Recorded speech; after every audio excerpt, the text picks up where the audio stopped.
¿Ven? Porque... Gloria a Dios. Amén.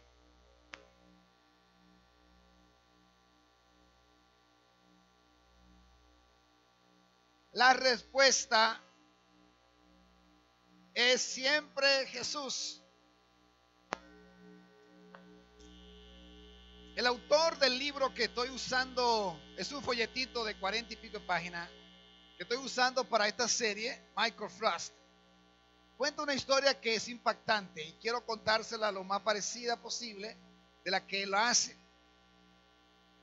Él cuenta la historia personal de él mismo.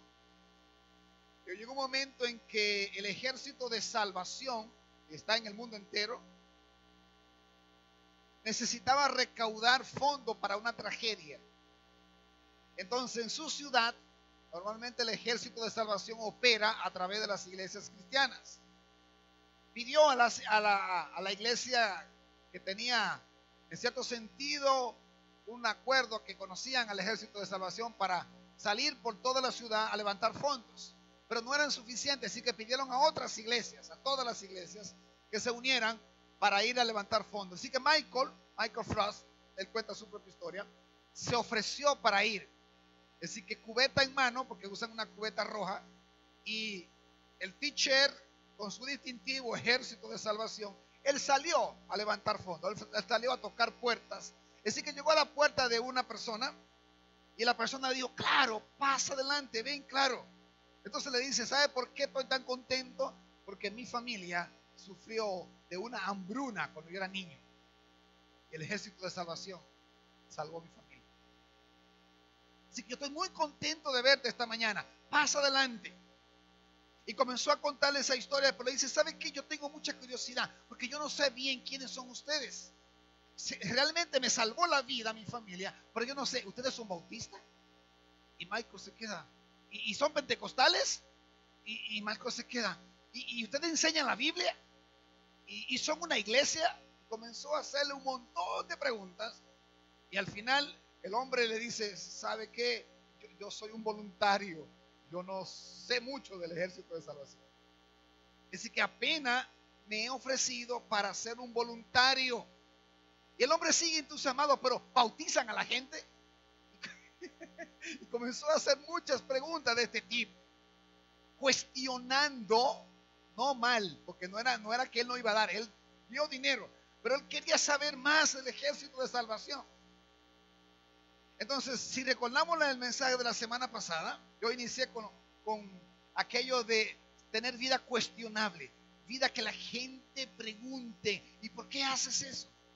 Y quiero conectar ese mensaje con esta historia, porque ciertamente yo puedo tener una vida cuestionable en el sentido de que la gente me pregunte, la gente se interese: ¿y por qué tú haces eso?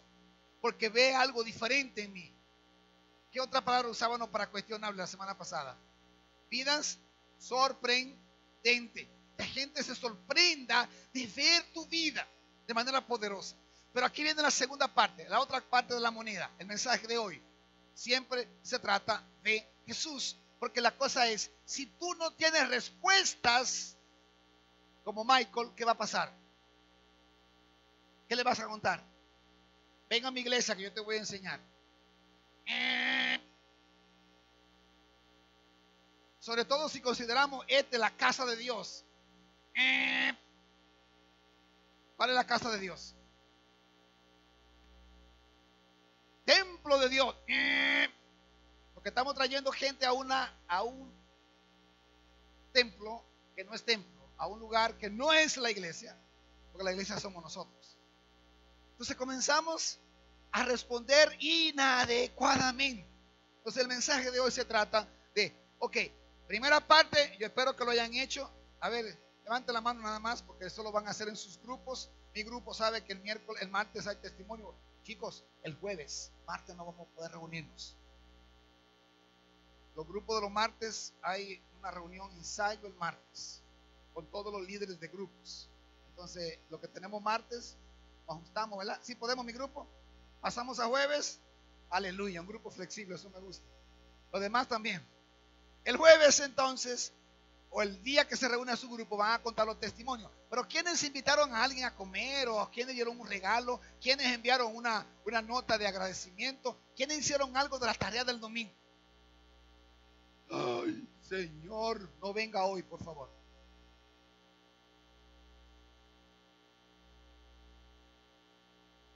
¿Sabe lo que debería hacer ahora? Subir mis notas y predicar el mensaje del domingo. Sí. Hay una historia, no sé si de Spurgeon o de alguien del siglo XVIII, que hizo eso. Predicó domingo por domingo como por 3 meses el mismo mensaje. La gente decía, pero ¿y qué es lo que pasa? Es hasta que no lo pongan en práctica, no voy a predicar otro. Hermano, anímense a poner en práctica las cosas. Hoy vamos a asignar otro ejercicio, otra práctica para la semana. Bueno, entonces Michael, no lo voy a torturar con eso. Voy a seguir con el mensaje. Entonces, lo que se propone acá es que nosotros podamos responder, pero de Jesús, que podamos saber de Jesús, que podamos conocer de Jesús. Porque si no sabemos de Jesús, del Evangelio, entonces, ¿qué le respondemos? Hay un grupo por ahí que sale mucho a la calle y cuando alguien ataca mucho a un novato, le dice, espérate, déjame buscarte a mi supervisor. ¿Sí o no? ¿No le ha pasado eso? Y si no, está ahí y le dice, no, vamos a hacer una cita para la semana que viene y yo te voy a traer a mi supervisor. Y no es que no se haga, mejor dígale, como Michael, yo no sé, la verdad que no sé, yo soy nuevo en esto, pero ¿qué tal si nos preparamos? ¿Qué tal si tú dices, en este 2018, apuntando al año que viene, yo puedo prepararme para responder las preguntas que hacen mis amigos? Si no, la pregunta que hay en tu corazón, la pregunta de tus hijos, la pregunta de los vecinos, de tal manera que mi vida que sea puesta delante de los demás, al ellos ver y sorprenderse con mi vida, entonces preguntan, ¿por qué? Déjame contarte. Ahí viene, entonces le contamos el Evangelio. Hay 3 cosas que le quiero detallar acá. La primera, no prediques el Evangelio, cuéntale sobre Jesús. ¿Cómo así, pastor? Que no predique. Sí, pero la meta no es predicarle, la meta es contarle de Jesús, es hablarle de Jesús. Y nosotros estamos preparándonos un grupo para arrancar en febrero la historia. De eso se trata. Háblale de eso, no le prediques, no lo ataques, háblale, cuéntale de Jesús, cuéntale de la historia, de la narrativa bíblica, porque ahí está el Evangelio. Eso es lo que este autor nos dice y encaja perfectamente con lo que nosotros estamos haciendo ahora. Perfectamente. Ahora, la iglesia a menudo les ha dicho a los cristianos que necesitamos predicar el Evangelio, ¿sí o no? Pero, a ver, ¿quiénes están listos para ir? Comenzamos a temblar porque no estamos preparados. Entonces, es más que quiero que prediquen el Evangelio, simplemente hablen de Jesús, es más fácil. Y enfocamos el mensaje en Jesús, no en un montón de cosas. Predica el Evangelio, las 4 leyes espirituales. Eso es un método que se inventó una gente, no la Biblia. Tiene segmentos de la Biblia, fracciones de la Biblia, historias fragmentadas de la Biblia, no el Evangelio completo. El camino romano, eso es un método. Pero no es la historia de la palabra, no es Jesús el centro, sino un método. Entonces lo que estamos diciendo acá es, cuéntale, háblale de Jesús, cuéntale el Evangelio.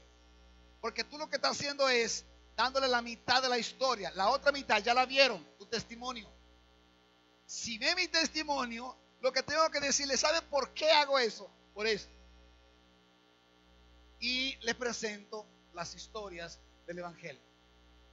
Le hablo de Jesús, no de la iglesia. Sobre todo el que dije al principio.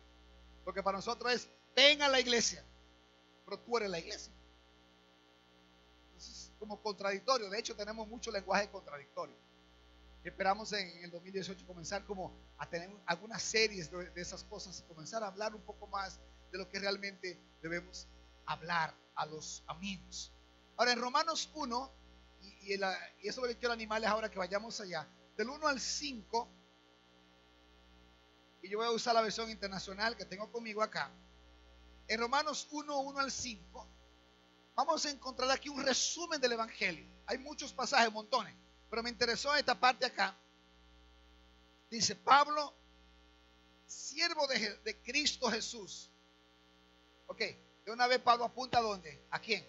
A Cristo, a Jesús, siervo de Cristo Jesús, llamado a ser apóstol, apartado para anunciar el Evangelio de Dios. Así que ahí está, siervo de Cristo, llamado para predicar el Evangelio, anunciar las buenas nuevas, que por medio de sus profetas ya había prometido en las Sagradas Escrituras. Este Evangelio habla de su Hijo, que según la naturaleza humana era descendiente de David, pero que según el Espíritu de Santidad fue designado con poder Hijo de Dios por la resurrección. Él es Jesucristo, nuestro Señor. Por medio de Él y en honor a su nombre, recibimos el don apostólico para persuadir a todas las naciones que obedezcan a la fe. Punto. Esa es la descripción de Pablo. Este soy yo. Pero él apunta mucho hacia él. Apunta a Jesús. Apunta a Jesús. Así que él aquí le resume el Evangelio en pocas palabras. El Evangelio es la historia de Jesús. Eso es lo que Pablo está diciendo acá. Sus credenciales mesiánicas. Hijo de David, profetizado por los profetas. Y luego vamos a ver en otros pasajes que se encarna, se hace hombre, pero muere, resucita, y ahí está el Evangelio. Así que esa es la historia de Jesús, es la historia del Evangelio, sus credenciales mesiánicas, su descendencia física de David, su validación por el Espíritu Santo, ahí aparece, su resurrección de entre los muertos. De hecho, cada vez que Pablo explica el uso del término evangelio, lo hace relatando la vida de Jesús en el libro de los Hechos y en las cartas paulinas, incluyendo Romanos. Cada vez que Pablo habla del evangelio, Pablo comienza a narrar hechos de Jesús. A veces comienza en Génesis 12, Abraham. En otro momento comienza con David. En otro momento comienza con Moisés. Pero Pablo siempre va a hablar de Jesús. Es su objetivo. El evangelio no es evangelio sin Jesús. Y en 2 semanas, la tradición de hecho va a cargar al niño Jesús. O va a celebrar al niño Jesús. Eso es como contradictorio. El Jesús que habla acá no es el niño que nosotros recordamos, celebramos o conmemoramos muchas veces en esta fiesta. Es el Hijo de Dios, el prometido, el descendiente de David, el que se encarna, muere, resucita y hace milagros. Ese es el Cristo, ese es el Evangelio. Ahora hay un pasaje más extenso todavía que lo voy a leer, pero voy a invitarlo a que lo busquen. Voy a leer a una velocidad normal, pero sin pausa, no voy a comentar nada, solo lo voy a leer para que lo capten. En Hechos 13, por favor, Hechos 13, 16 al 39. ¿Lo tienen listo? Busquen sus Biblias, enciendan sus Biblias, por favor. Está bien, no importa. Siempre y cuando todo lo que aparezca usted no le ponga atención, solo la Biblia. Enciendan su Biblia, apaguen el WhatsApp. Hechos 13, 16 al 39. Inicio. Pablo se puso en pie, hizo una señal con la mano y dijo: escúchenme, israelitas, y ustedes los gentiles temerosos de Dios. El Dios de este pueblo de Israel escogió a nuestros antepasados y engrandeció al pueblo mientras vivían como extranjeros en Egipto. Ahí comienza a hablar de Jesús. Prepárese, desde ahí va a apuntar. En este caso comenzó por allá. Con gran poder lo sacó de aquella tierra y soportó su mal proceder en el desierto unos 40 años. Luego de destruir 7 naciones en Canaán, dio a su pueblo la tierra de ellas en herencia. Todo esto duró unos 450 años. Después de esto, Dios les asignó jueces hasta los días del profeta Samuel. Entonces pidieron a un rey y Dios le dio a Saúl, hijo de Quis, de la tribu de Benjamín, que gobernó por 40 años. Tras destituir a Saúl, les puso por rey a David. Va entrando en materia, ¿no? De quien dio este testimonio: he encontrado en David, hijo de Isaí, un hombre conforme a mi corazón. Él realizará todo lo que yo quiero. Entonces yo puse grande en mis letras grandotas: de los descendientes de este, conforme a la promesa, Dios ha provisto a Israel un Salvador, que es, repita conmigo, que es, ok, veo gente todavía medio cerca de Plutón o Marte. Pónganse en esto, hermano, vamos, ánimo, ánimo. ¿Quién es? Jesús. Tocó David y dice: de los descendientes de este, conforme a la promesa, Dios ha provisto a Israel un Salvador, que es Jesús. Antes de la venida de Jesús, Juan predicó un bautismo de arrepentimiento a todo el pueblo de Israel. Cuando estaba completando su carrera, Juan decía: ¿quién suponen ustedes que soy? Yo soy aquel. Miren, después de mí viene a uno a quien no soy digno ni siquiera de desatarle las sandalias. Hermanos descendientes de Abraham, y ustedes los gentiles temerosos de Dios, a nosotros se nos ha enviado este mensaje de salvación. Los habitantes de Jerusalén y sus gobernantes no conocieron a Jesús. Por tanto, al condenarlo, cumplieron las palabras de los profetas que se leen todos los sábados. Aunque no encontraron ninguna causa digna de muerte, le pidieron a Pilato que lo mandara a ejecutar. Después de llevar a cabo todas las cosas que estaban escritas acerca de él, lo bajaron de madero y lo sepultaron. Bien grandote, abran sus ojos. Pero Dios, ahí está el pero, esos peros que siempre hay que prestar atención. Pero Dios lo levantó de entre los muertos. Pilato lo mató, Dios lo levantó. ¿Lo ven ahí o no? Pilato lo mata, Dios lo levanta. Durante muchos días lo vieron los que habían subido con buenas nuevas respecto a la promesa hecha a nuestros antepasados. Dios nos la ha cumplido plenamente a nosotros, los descendientes de ellos, al resucitar a Jesús. Como está escrito en el segundo salmo: tú eres mi hijo, hoy mismo te he engendrado. Dios lo resucitó para que no volviera jamás a la corrupción. Así que cumplieron estas palabras: yo les daré las bendiciones santas y seguras prometidas a David. Por eso dice en otro pasaje: no permitirás que el fin de tu santo sea la corrupción. Ciertamente David, después de servir a su propia generación conforme al propósito de Dios, murió, fue sepultado con sus antepasados y su cuerpo sufrió la corrupción. Pero aquel a quien Dios resucitó no sufrió la corrupción de su cuerpo. Por tanto, hermanos, aquí Pablo termina su mensaje. Aquí terminó la predicación de Pablo. Por tanto, hermanos, sepan que por medio de Jesús se les anuncia a ustedes el perdón de los pecados. ¿Qué les parece? 39. Ustedes no pudieron ser justificados de esos pecados por la ley de Moisés, pero todo el que cree es justificado por medio de Jesús. Y comenzaron a llegar los judíos y los gentiles a convertirse. Se convirtieron un montón de gente.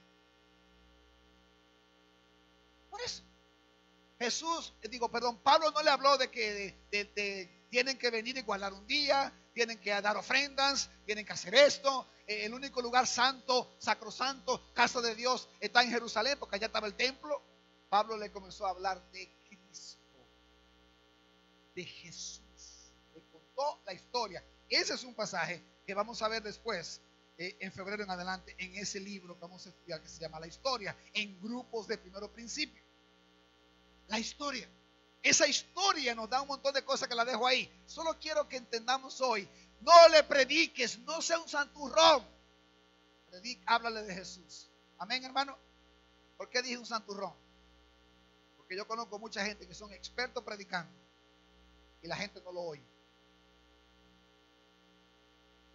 porque la primera parte no existe. ¿Cuál fue la primera parte? Vive una vida cuestionable. Vive una vida que sorprendente, sorprende al mundo. Entonces, cuando ellos están sorprendidos, ¿y por qué tú tomaste las vacaciones para ir a trabajar en Haití en un proyecto? ¿Y por qué tú haces eso? Oye, tú sí eres que tú das 10% de lo que tú recibes. No, yo no lo puedo creer. Tan inteligente que yo pensaba que tú eras. Tú eres, para mí tú eras, ya hoy te caíste de mis santos. Yo pensaba que tú eres inteligente. Ahora me doy cuenta que tú eres. Y no entienden. Pero ya tú estás haciendo que sorprendente para esa persona.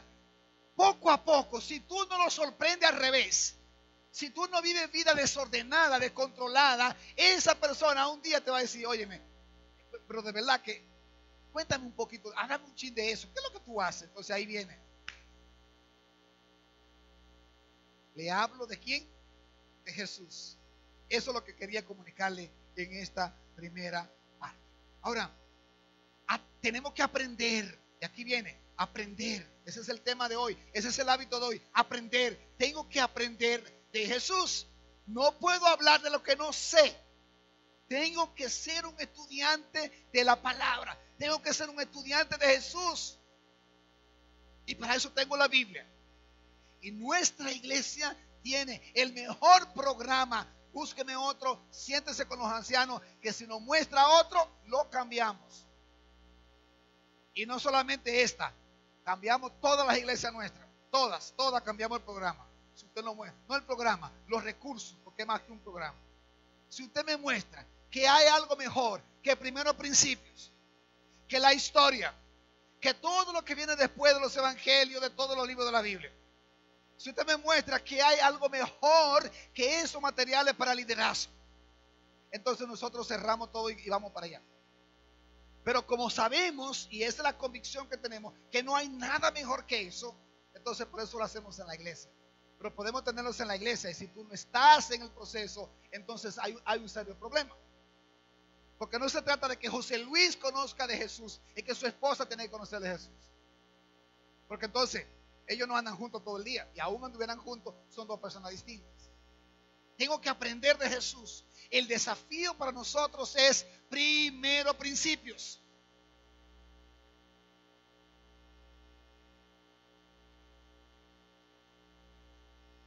Domingo por ahora. Solo puedo sábado. Vamos a buscar un grupo para que lo haga sábado. Solo puedo a las 4 de la mañana del domingo. Vamos a buscar un grupo. Si no aparece nadie, yo voy. ¿Es verdad? Lo hice en Guatemala a las 6 de la mañana. Guatemala con mucho frío. Mensaje de vida. Venía un grupo de hombres a las 6 de la mañana los martes. Con exámenes en el seminario, grupo. Predicación final para terminar todo lo que me tocaba predicar justamente el martes, porque no me lo quisieron cambiar. Grupo. Medio frío o frío, grupo. Porque ese es mi compromiso. Lo que pasa es que nosotros estamos tan mal acostumbrados de que es sí puedo. Es como le voy a hacer un favor a Jesús, voy a aprender de él. Es como que yo le voy a hacer un favor al pastor. Hermanos míos, no me haga ningún favor a mí ni a los ancianos. Hágase el favor usted, por su familia, por sus hijos, por sus vecinos, por este mundo que necesita hombres y mujeres que sepan la palabra, que vivan la palabra, que aprendan a pensar bíblicamente, a tomar decisiones bíblicamente, no emocionales, no porque alguien le profetizó, le dijo. Y no es que no creemos en que Dios puede hablar, pero lo que no creemos en todo lo que se está hablando. En eso no creemos. Y si usted estudia a Jesús, no va a creer en eso tampoco. Sí, usted se pone seriamente a estudiar la Biblia, se va a dar cuenta que hay demasiadas voces por allá afuera que no son de Dios. Ahora Pablo nos presenta un pasaje interesante. No había visto ese pasaje así hasta ahora, que resume el evangelio tan sencillo como esto. Segunda de Timoteo 2:8, perdón. Segunda de Timoteo 2:8. Dice, no dejes de recordar a Jesucristo. 1, descendiente de David. 2, levantado entre los muertos. Y se acabó. Este es mi evangelio, dice Pablo. Búscalo, por favor, búscalo en su Biblia. Búscalo. Segunda de Timoteo 2:8. Miren cómo él dice, cómo presenta el evangelio acá. Tan resumido que dice, no dejes de recordar a Jesucristo. Pablo le está diciendo a Timoteo, a su discípulo, al pastor o al anciano principal o al anciano en Éfeso. Le dice, no dejes de recordar a Jesucristo. Siempre, Cristo, Cristo, Cristo. Y luego dice, el evangelio que contiene esa persona, descendiente de David. Ahí hay muchas cosas, ¿verdad?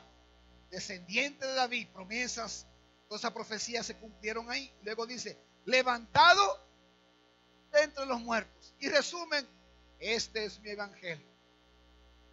Es decir, que si usted hoy dice, pastor, es que yo no sé lo que es el evangelio, no he podido ya primero principio, voy a arrancar en enero, pero todavía no he podido. Entonces, busquen la Biblia todo lo que habla de Jesús, descendiente de David, y de que Jesús resucitó. Pablo lo resume así, tan chiquito. Pablo es muy extenso cuando habla y escribe, pero aquí le puso, ese es mi evangelio. Cristo nace, prometido, se cumple, murió por supuesto, porque para poderse levantar de los muertos tiene que morir, y resucitó. Ese es el evangelio, dice Pablo. ¿Lo pueden ver, hermano? Muy resumido. Venga primero principio para que lo aprenda más. Y más que eso, en febrero, cuando comiencen los grupos de la historia, ok, déjame ver cómo yo puedo decir esto. ¿Qué pasa cuando el gobierno anuncia que va a dar comida en un barrio? Se lo voy a decir en testimonio personal. El gobierno mandó un camión de juguetes a Villahermosa hace como 4 años, 5 años. Un camión de juguetes a Villahermosa. Y por poco le dan golpe al pastor. Bueno, le dieron mucho empujón al pastor, José, en ese tiempo. Tuvieron que llamar a la policía. Y al final el camión tuvo que irse sin repartir nada. ¿Por qué? ¿Por qué? Porque todos querían. Todos querían. Yo quisiera que pasara eso en febrero. Que al pastor le digan, usted prometió, es decir, que búsqueme un grupo porque yo no me quedo. Wow, Ramón, lo abrimos sábado a las 5 de la mañana. ¿Te anima conmigo? Y yo nomás puedo sábado a las 5 de la mañana. Ramón y yo lo hacemos. Somos tutores y después nos vamos a montar bicicleta. Terminamos el primero principio, después, la historia, y después nos vamos a montar bicicleta el sábado de la mañana. O sea, yo quisiera que despertáramos a algo que nos va a transformar. Primero principio, hablo en sentido general. Primero principio, aunque vamos a comenzar con la historia. ¿Qué es lo que Pablo dice acá? Prometido, reclamado, prometido por el profeta, por el Antiguo Testamento. David, rey. De ese rey habría un hijo. Esa es la promesa. Todo se encarna. Jesús se encarna como presencia de ese rey prometido. Se promete un reino, que siempre va a haber un hijo de David, que siempre va a haber un rey. Hubo un silencio de reyes, no hubieron reyes, pero el prometido, aún en el Antiguo Testamento, Salmo 2, Salmos 8, Salmo 110 y las escrituras antes de los salmos apuntan a Jesús. Dicen que eso es lo que Pablo hace. Lo resume, pero hay todo un bagaje detrás. Y eso lo va a contar la historia otra vez a partir de febrero. Su invitación entonces que Pablo hace para que entremos en el reino. Tenemos que conocer de ese reino, disfrutar de sus bendiciones, estar preparado para sus demandas, porque hay demandas. Todo tiene privilegios, pero tiene también responsabilidades. Y por último, apunta a la expiación de los pecados. En alguna manera, en todo este mensaje se apunta hacia eso. Entonces ustedes pueden ver que el no prediquen el evangelio, solo hablen de Jesús, termina predicando el evangelio. Ok, ¿lo entendió ahí? Cuando decimos no prediquen el evangelio, sino hablen de Jesús, lo que estamos haciendo es predicando el evangelio, porque Jesús es el evangelio. En esta Navidad, hermano, nos queda todavía un mensaje más aquí. después van a ser en grupo, que estoy expectante, si usted me pregunta, ¿qué es lo que le está moviendo en este fin de año?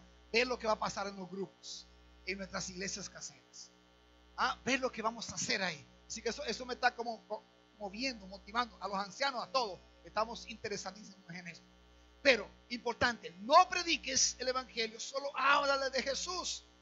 Y eso es lo que va a pasar de nuevo en la historia. Así que yo necesito, yo no sé usted, y espero que entienda esto, yo necesito ser un experto en Juan, en Lucas, en Mateo y en Marcos.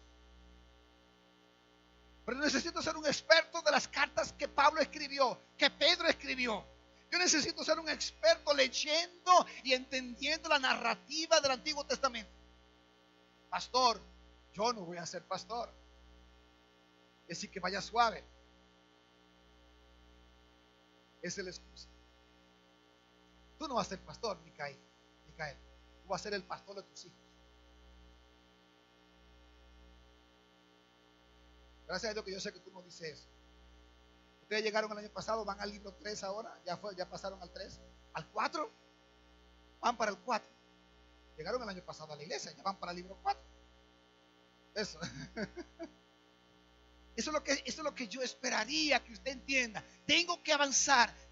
No es suficiente con el domingo en el templo, en este lugar. No es suficiente, hermano. Yo no aprendo Biblia acá.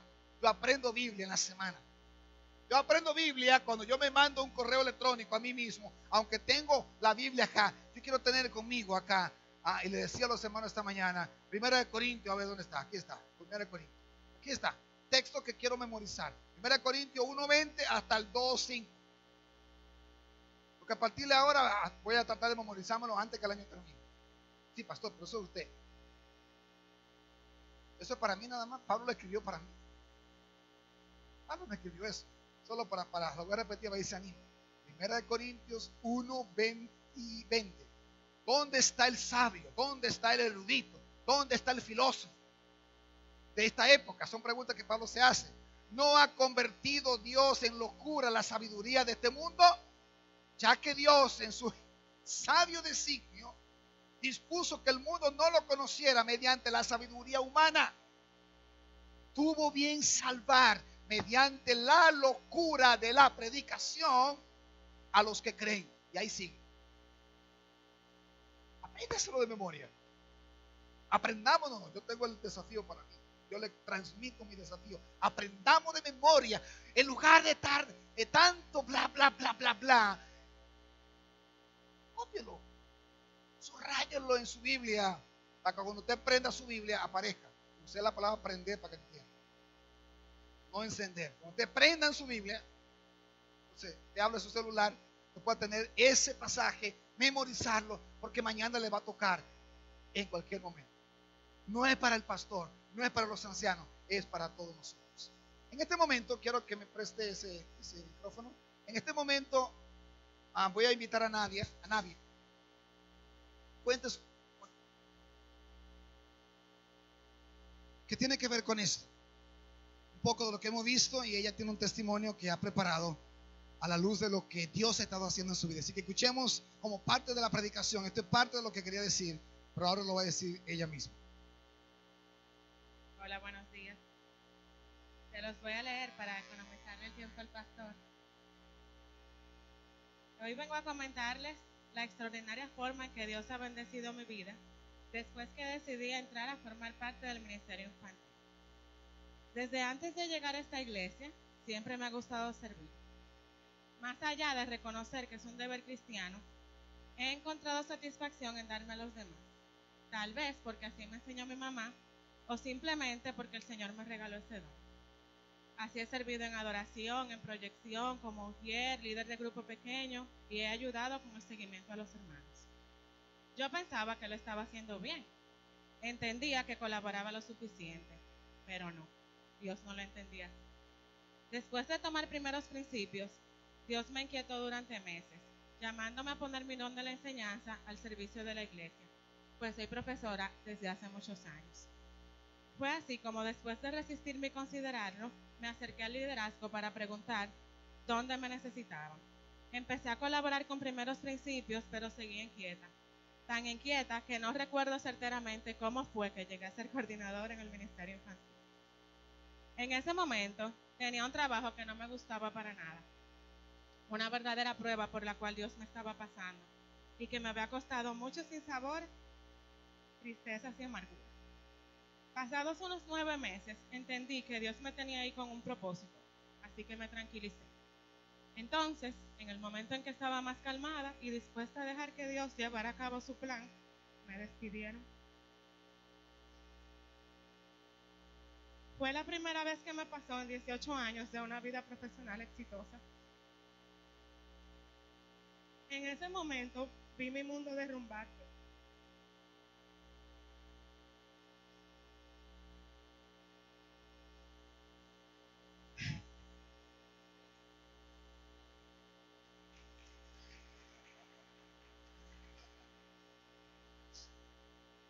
Cuestionaba a Dios y le decía que cómo lo permitió si yo le había orado para conseguir otro empleo y no apareció.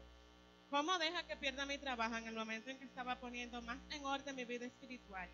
Y tal vez en el periodo en el que había sido más obediente en toda mi vida cristiana. No entendía. Como se imaginarán, eso fue un golpe a mi estima. Había hecho un buen trabajo y todos me lo decían. Mis allegados tampoco entendían, ni mi jefe inmediata ni mi equipo de trabajo. Estuve 2 semanas sumida prácticamente en una depresión. Aunque pensaba que debía hallar una forma de solventar mis gastos y los de mi casa, no me preocupaba tanto lo económico porque confiaba en la fidelidad de Dios. Pero ¿dónde iba a conseguir trabajo ya finalizando el año? ¿Qué iba a hacer? Tenía otro trabajo, por eso no alcanzaba ni para empezar. Para mi sorpresa, la persona que me despidió me aseguró que no iba a suspenderme el sueldo hasta que no encontrara algo de qué vivir. Eso me ayudó. Pero igual estaba hecho un desastre.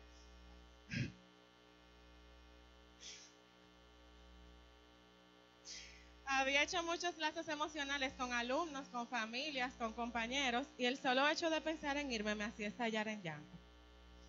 Como el Señor sabe lo que hace y estaba ahí conmigo, encontré mucho apoyo en su palabra.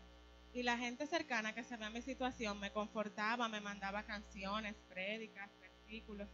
Así fui sintiéndome mejor.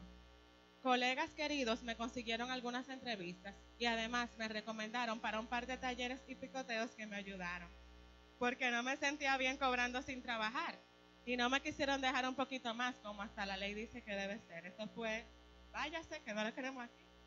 Y ya. Todavía yo no me había dado cuenta de lo que Dios estaba haciendo. En ese interín de mi trabajito, el que no me alcanzaba, me mandaron a capacitar a España.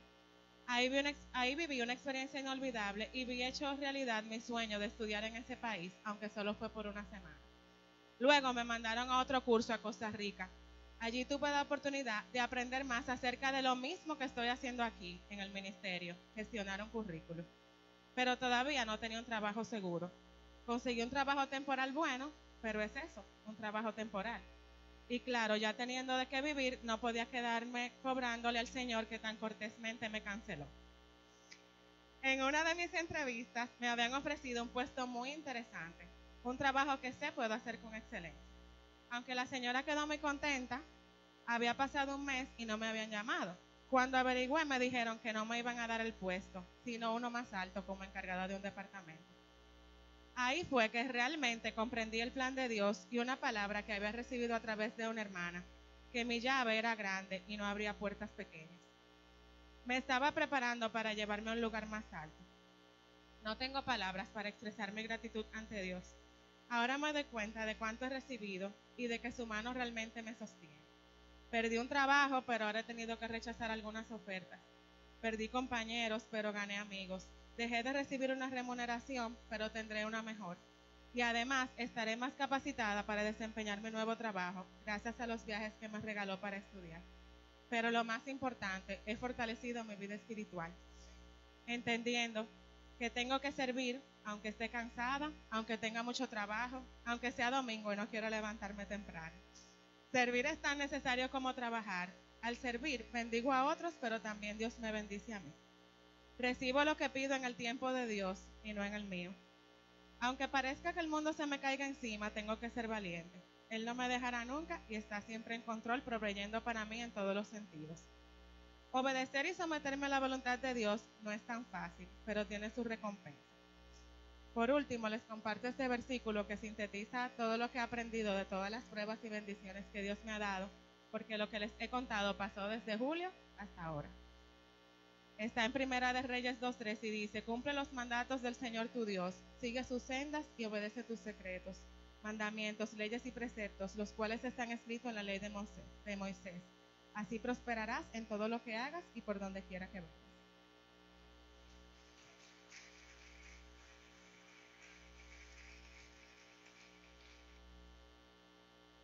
Ok, gloria a Dios.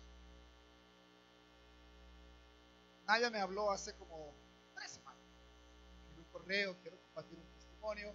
Yo dije, ok, creo que la próxima serie va a ser buena. Yo no sabía dónde ni cuándo, pero esta semana pues me escribiste, yo te escribí.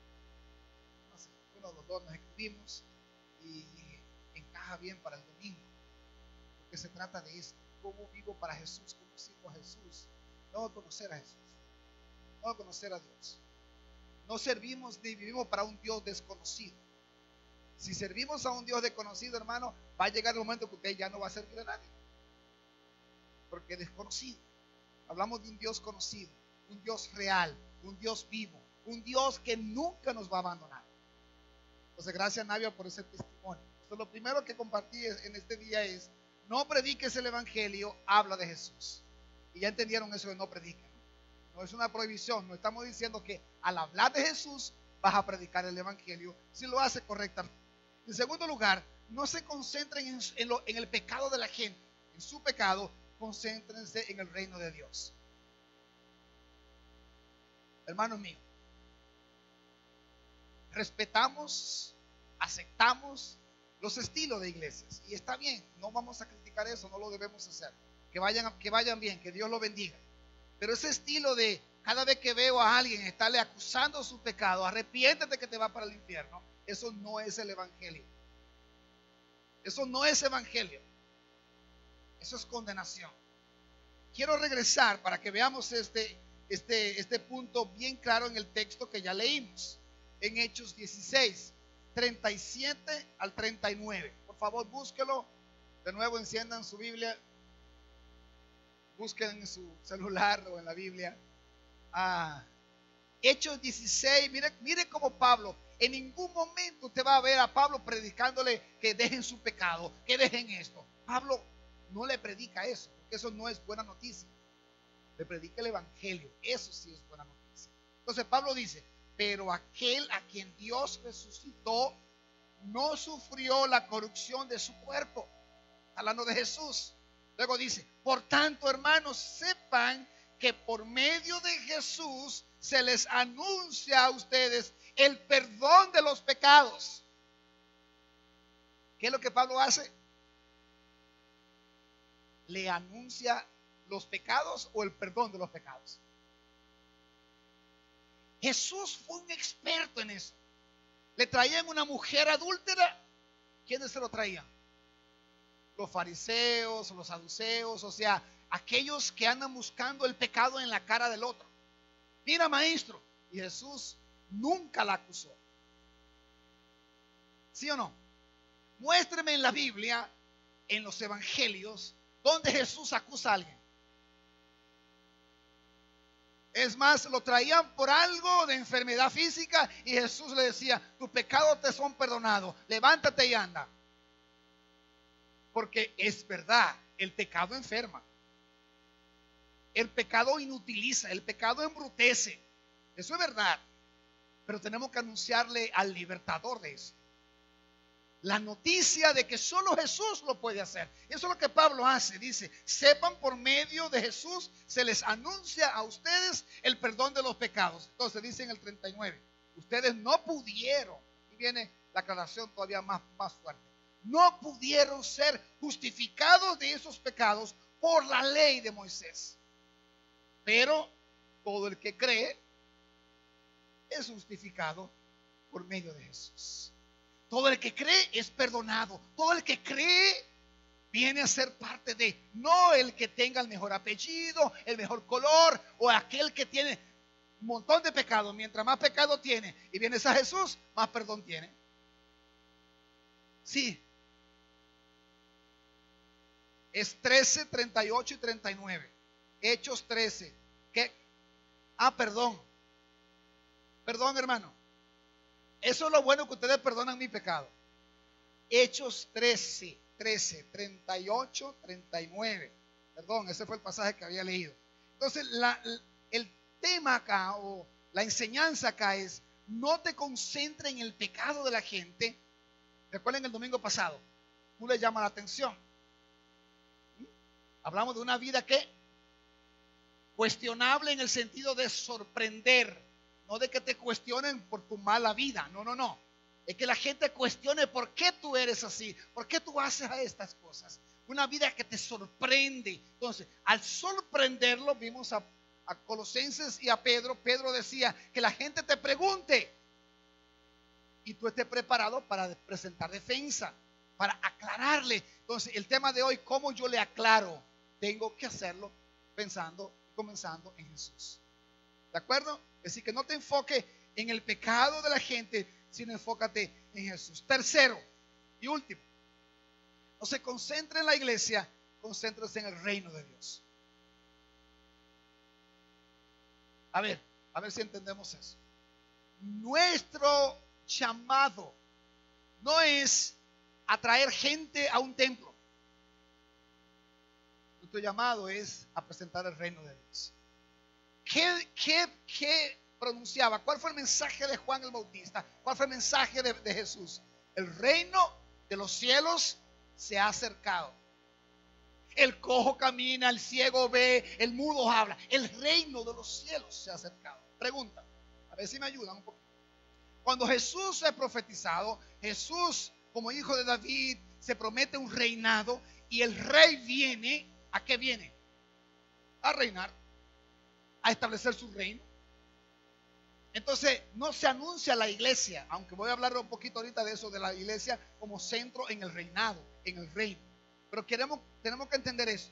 Nuestro llamado es a presentar el reino de Jesús, el reino de Dios. Amén. Ahora, como Jesús es rechazado, entonces el reino no se instaura, y ahí Cristo anuncia, es anunciado, la iglesia. Ahora, ¿qué es la iglesia entonces? La iglesia es la representación, o la representante, la embajada de el reino. La agencia que representa el reino. Pero el final no es la iglesia. De hecho, la iglesia va a llegar un momento, aquellos que tienen un poco más de conocimiento teológico, hablamos de el reino prometido. El reino viene, pero se suspende. Entonces el reino instaurado cuando Cristo vuelva. Entonces esa suspensión del reino, ese paréntesis, se llama iglesia. ¿Lo ven así? Un reino que se promete, un reino que llega pero no se instaura. Entonces hay un paréntesis. Matan al rey, se va, él deja una representación hasta que él vuelve otra vez. Entonces hablamos de que ese espacio de tiempo lo hace la iglesia. Entonces, ¿es la iglesia el reino? No, es la representación. ¿Es el embajador dominicano en Panamá el gobierno dominicano? No, es el representante. Ahora, bello, interesante, tiene todos los poderes para representarnos, si no, no fuera. La iglesia tiene todos los poderes, todo lo que necesita el reino para ser establecido en la tierra. Solo falta el rey. Y el rey vendrá para tomar autoridad y control. Y la iglesia se unirá al rey. Todos los pasajes del Nuevo Testamento apuntan hacia eso. Entonces, cuando decimos no anuncien, no vendan la iglesia, vendan el reino, ¿por qué digo eso? Por lo siguiente: ven para mi iglesia. No tienes que invitar a la iglesia a tu amigo, tienes que invitarlo a Jesús. Y si tu amigo vive en Villa Sabana Perdida, que vaya a una iglesia en Sabana Perdida. Ay, pero no lo traje a mi iglesia. Ese enfoque es el equivocado, es el reino, no es la iglesia. ¿Me siguen? sobre todo con todos los escándalos que hoy hay día. La gente está rechazando la iglesia, no necesariamente a Jesús. Y por eso es el énfasis nuestro. Si nosotros no somos personas transformadas y mi vecino está dispuesto a venir a la iglesia y mi familia, entonces no estamos predicando el evangelio, estamos predicando iglesia. Importantísimo eso. Necesitamos entender eso, porque hay demasiado abuso en lo que se llama iglesia. Pero si nosotros vivimos para el reino, predicar, yo tengo un montón de gente que se han convertido conmigo y no están acá, ni están en las caobas. Pero le predico el evangelio del reino de los cielos, no el evangelio del reino en Evaristo Morales.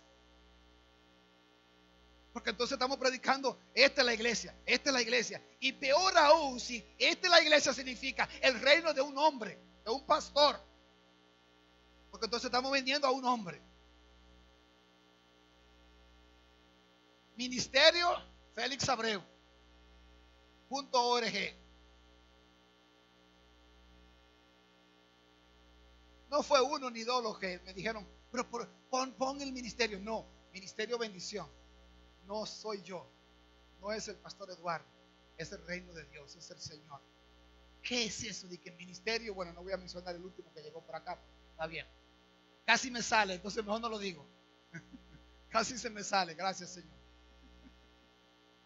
Entonces, no presente, no enfatice eso. Ahora, tú quieres presentarle a una iglesia, dile, yo te invito a mi iglesia, donde está mi esposa, mis hijos, en mi casa. Esa es tu iglesia.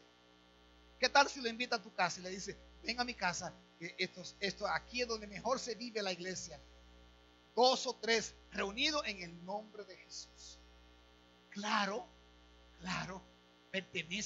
deben pertenecer a un cuerpo local, donde Pablo presenta en Hechos, no se me pierdan en eso. Pablo entonces habla de, se convierten, se reúnen en un lugar, hay una instrucción bíblica, hay liderazgo entrenado y pertenecen a una red de iglesias. No me venga ahora a mí que tú te vas a quedar en tu casa todos los domingos porque tu iglesia está en tu casa. Cuidado. Somos expertos en interpretar. ¿Verdad, Edwin? Somos expertos en interpretar. Pastor, mi iglesia el domingo que viene va a estar en Punta Cana. Ahora, yo lo acepto eso. Invítanos a todos y vamos a Punta Cana.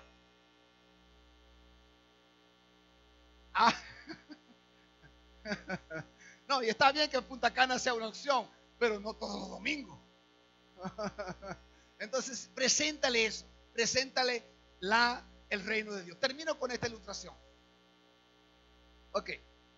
¿Quién es el mejor beisbolista? ¿Cuál es el mejor pitcher de la historia? Grande Liga. Toda la historia. No es Pedro Martínez. No, pero no es el mejor beisbolista que tú piensas, sino datos analíticos, historia, o sea, datos reales, no inventados. No es Pedro, no es Juan Marichal, no es dominicano. El mejor pitcher de la historia se llamó Walter Johnson. Escuche esto. Durante su carrera, 21 años, lanzó todo el tiempo con un solo equipo, los Senadores de Washington. Él dejó marcas que siguen vigentes hasta el día de hoy, como pitcher. Johnson es el rey de blanqueadas, 110 blanqueadas de por vida. Nadie ha llegado ahí. Es el pitcher que más partidos perdió, que terminaron 1-0. O sea, él perdía, pero era 1-0. ¿Sabe cuánto? 26 juegos. Le ganaron 1-0. O sea, su equipo no hizo nada y por eso no ganó. 26 juegos. Ganó 20 o más partidos en 12 temporadas. 20 o más. De las cuales 10 fueron de forma seguida. 20 o más partidos seguidos. Escuche esto. En 1912 conquistó 33 victorias. Y el siguiente año 36. Su récord de por vida fue 417 victorias, 279 derrotas con una efectividad de 2.17. Las 417 victorias es la mayor cantidad de triunfos alcanzados por un pitcher en una liga, porque siempre tuvo una liga. Johnson es el monticulista con más entrada lanzada de manera seguida, sin permitir jonrones, con 371 entradas sin jonrones. No le daban jonrones. Lo hizo en el 1916. Ok, para un buen fanático de béisbol como nosotros, o para un buen periodista de investigación de béisbol o de deporte, hay un montón de preguntas más o de datos que pueden hablar de Johnson. Un montón de cosas más. Ahora la pregunta es, ¿qué pasaría si yo o cualquier vecino le preguntara a usted, háblame de Jesús? ¿Qué tanto sabemos? ¿Qué tanto sabemos de Pedro Martínez? Muchísimo. ¿Qué tanto sabemos de Juan Marichal? Muchísimo. ¿Qué tanto sabe ya de Johnson? Por lo menos que vaya a Google a buscar ahorita alguna información. ¿Ya algunos lo están buscando? Todavía no, Napo no lo ha buscado. Si Napo no lo ha hecho, nadie lo va a hacer. Ah, mira, te ganó Napo, mira. Ya entró en Google y ya tiene la foto y los datos de Johnson. Ahora, ¿qué tan diestros somos en el pastor dice algo, alguien dice algo en la televisión, ustedes están estudiando y de una vez vamos a Google a buscar qué dice la Biblia? ¿Qué tan diestros somos en conocer acerca de Jesús? Yo espero que Dios nos dé gracia y que nosotros podamos avanzar definitivamente en nuestra vida cristiana. No es escuchando, es estudiando, es conociendo de Jesús. El reto para esta semana. El reto para esta semana es pasar al menos un periodo en la semana aprendiendo de Jesús. No dije devocional, no dije leyendo la Biblia, aprendiendo de Jesús. ¿Quiénes se animan a hacer eso? Media hora, una hora en la semana. Uno solo en la semana. Quiero aprender de Jesús, lo voy a hacer. Pastor, dígame qué hago, qué libro. Busque la Biblia que lo va a encontrar. Aprendiendo de Jesús, amén. ¿Estamos? Ok, termino entonces, los músicos pueden pasar. Termino con esta narrativa de un autor que nos ayuda en primero principio. Se llama Alan Hirsch. Hemos tenido en otro momento. De hecho, este es un material que está por ahí en un brochure, pero yo quisiera leerlo ahora. Porque se trata de aprender de Jesús. Así que presten atención, por favor, a esto. Él dice lo siguiente. Alan Hirsch dice: la calidad del liderazgo de la iglesia es directamente proporcional a la calidad del discipulado. Ok, se lo voy a poner en familia. La calidad de madurez de usted, hombre o mujer, o de su pastorado familiar, del desarrollo de su familia, depende de su discipulado. Si usted no crece en la palabra, si usted no avanza como cristiano, va a haber una familia siempre raquítica, batallando, disfuncional, porque necesita eso. Y sigue diciendo, si fracasamos en el área de hacer discípulos, no deberíamos sorprendernos también de fracasar en el área de desarrollo de liderazgo. Pienso que muchos de los problemas que se enfrenta la iglesia cuando intenta cultivar el liderazgo misional, y eso que estamos hablando de hábitos misionales, frente a los desafíos del siglo XXI, se resolverían si nos concentráramos en algo previo al desarrollo de líderes per se, es decir, en el discipulado. Primero principio, ponlo ahí, primero principio de lo que estamos hablando. El discipulado va primero, el liderazgo va después. Yo espero que ya algunos me entiendan cuando yo digo, no hay liderazgo. Usted no puede llegar a ser líder si no se discipula. Ay, yo quiero liderar. Sí, el liderazgo tuyo ahora es la guía del primero principio. Ay, porque yo fui al seminario. Libro 1. Yo tengo un doctorado. Vinieron unos chicos de Cuba el año pasado con doctorado en teología. Claro, como yo sé dónde lo consiguen, $50 y ya tienen título. Entonces, yo le dije, sí, pueden servir hasta llegar a ser los líderes del país de nuestras iglesias. Pero comenzamos primero principio. Libro 1, no la guía. Como a los 2 o 3 meses me mandaron un mensaje con alguien. Dígale al pastor que no vamos a poder seguir llegando, porque andaban buscando otra cosa. El discipulado va primero. El liderazgo siempre va después. Si queremos que el liderazgo sea genuinamente cristiano, siempre debe reflejar la imagen de Cristo. Por lo tanto, el discipulado. ¿Sabe lo que significa discípulo? La palabra discípulo en griego ¿Qué significa? No, seguidor no. Aprendiz. Aprendiz. En griego la palabra masete es aprendiz. Cristo buscaba aprendices. Discípulo. La palabra discípulo significa: yo te voy a enseñar, tú eres mi discípulo. Cristo y enseñaba, ellos aprendían. Bien, termino con estos dos párrafos. Pienso que muchos de los problemas, ya lo dije, perdón. El término de dinámica de movimientos, podría decirse que el alcance de un movimiento, o sea, el impacto de esta iglesia, pongámoslo así, el impacto de esta iglesia va a ser directamente proporcional a la amplitud de la base del liderazgo. El liderazgo, a su vez, está directamente relacionado con la calidad del discipulado. No podemos esperar que se cumpla la misión de Jesús a menos que podamos desarrollar discípulos totalmente dedicados, que se reproducen y que toman la iniciativa. No hay ninguna otra manera de desarrollar movimientos transformadores genuinos que no sea la labor crucial de hacer discípulos. Como dice irónicamente Nate Hall, cita, escuche porque ahí termina: si no puedes reproducir discípulos, no puedes reproducir líderes. Si no puedes reproducir líderes, no puedes reproducir iglesias. Si no puedes reproducir iglesias, no puedes reproducir movimientos. Movimiento es algo que impacte, que trascienda. No solamente, si yo voy a una iglesia y esa iglesia pasan 50 años y no hay otra iglesia que nació de esa iglesia. No impacta a la comunidad, porque no hay discípulos, porque no hay líderes, y no hay líderes porque no hay discípulos. Así que, hermanos, bienvenido a la escuela de discipulado. Amén. Yo soy el primero que soy bienvenido. Fui a un seminario, sigo estudiando, he sacado otro título, sigo sacando 2 títulos actuales, y no es por el título, significa que la manera para yo poder avanzar es estudiar. Tengo que estudiar. Pues cierto o no. Entonces no hay de otra. Entraste al carril de estudio. Jorge López han sido inscritos ya en un programa de estudios para poder estudiar desde la iglesia. Como decía Navia, cansada,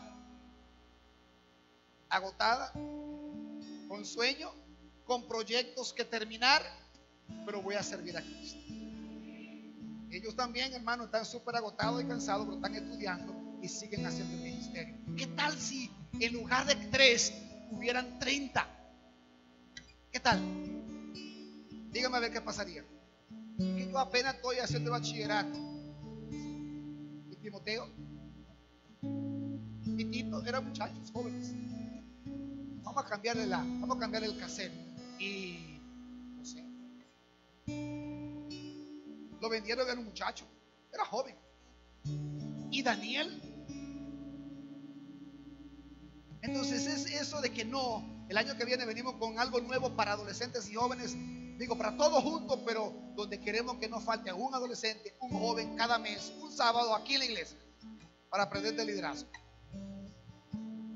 Pero ahí vamos a convencernos e insistir: discipulado es otra herramienta primaria. Antes del liderazgo tiene que estar en el discipulado, para que lo hagamos, porque no se trata de 3 personas, se trata de la iglesia que se encamina en los planes del reino en Santo Domingo. ¿Me siguen? Vamos a adorar al Señor juntos. Pongámonos de pie, por favor. Levántese de su asiento si es amable. Vamos a adorar al Señor juntos, un solo cuerpo. Exaltemos su nombre.